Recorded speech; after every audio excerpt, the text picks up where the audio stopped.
ನಮಸ್ಕಾರ. ನಾನಂಬಿಕಾ. ವಿದ್ಯಾದಿ ದೇವತೆ ಶಾರದೆಯ ಮಹಿಮೆ. ರಾಜ ರವಿವರ್ಮ ತನ್ನ ತೈಲ ಚಿತ್ರಗಳಲ್ಲಿ ಸರಸ್ವತಿ ಬಂಡೆಯ ಮೇಲೆ ಕುಳಿತಿರುವಂತೆ ಚಿತ್ರಿಸಿರುತ್ತಾನೆ.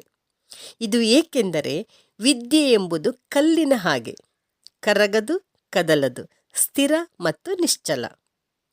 ಸರಸ್ವತಿ ಮೂಲ ನಕ್ಷತ್ರದಲ್ಲಿ ಜನಿಸಿದ್ದಾಳೆ. ಈ ನಕ್ಷತ್ರದಲ್ಲಿ ಜನಿಸಿದವರು ಮಹಾವಿದ್ಯಾವಂತರಾಗಿರುತ್ತಾರೆ. ಸರಸ್ವತಿಗೆ ಶರದೃತುವೆಂದರೆ ಇಷ್ಟ. ಆದ್ದರಿಂದಲೇ ಶಾರದೆ ಎಂದು ಕರೆಯುತ್ತಾರೆ. ಅವಳ 2 ಕೈಗಳು ವೀಣೆಯನ್ನು ಹಿಡಿದಿವೆ. ಅದರ ಹೆಸರು ಮಾಣಿಕ್ಯ ವೀಣೆ. ಮತ್ತೊಂದು ಕೈಯಲ್ಲಿ ವೇದ, ಇನ್ನೊಂದು ಕೈಯಲ್ಲಿ ಜಪಮಾಲೆ ಇದೆ. ಅದಕ್ಕಾಗಿ ಶಾರದೆ ವಿದ್ಯಾದಿ ದೇವತೆ. ಸಾಹಿತ್ಯ ಸಂಗೀತಗಳಿಗೂ ಇವಳೇ ಅಧಿದೇವತೆ. ಸರಸ್ವತಿ ಕುಳಿತಿರುವುದು ಶ್ವೇತ ಪದ್ಮದಲ್ಲಿ. ಪದ್ಮವು ಜ್ಞಾನದ ಸಂಕೇತ. ಶಾರದಾ ದೇವಿಯ ಪಕ್ಕದಲ್ಲಿ ಗಂಡು ನವಿಲು ಇರುತ್ತದೆ.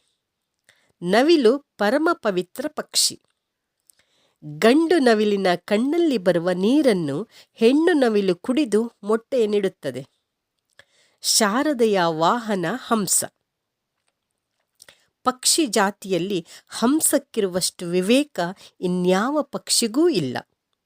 ಹಾಲು ನೀರು ಬೆರೆಸಿ ಒಂದು ಪಾತ್ರೆಯಲ್ಲಿಟ್ಟರೆ ಹಂಸವು ಹಾಲನ್ನು ಮಾತ್ರ ಕುಡಿಯುತ್ತದೆ.